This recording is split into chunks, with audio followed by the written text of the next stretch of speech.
Vlog tabi? Suyaon baya ta? Suyaon baya ning mga tao sa Pilipinas?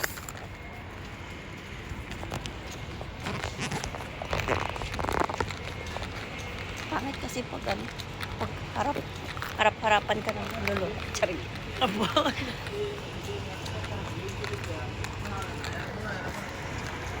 Konti na lang. Oo, pandesal daw guys. Pandesal.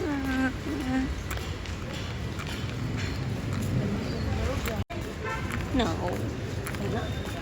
Garlic.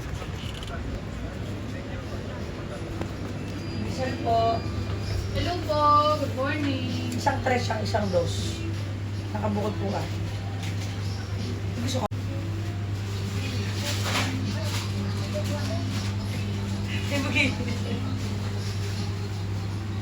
Parang di. Lagay mo sa bag ko. Sabi niya, kay pagit namin, nag-pest ko. Siya Pest. laya kami. Pesto cream. Baon.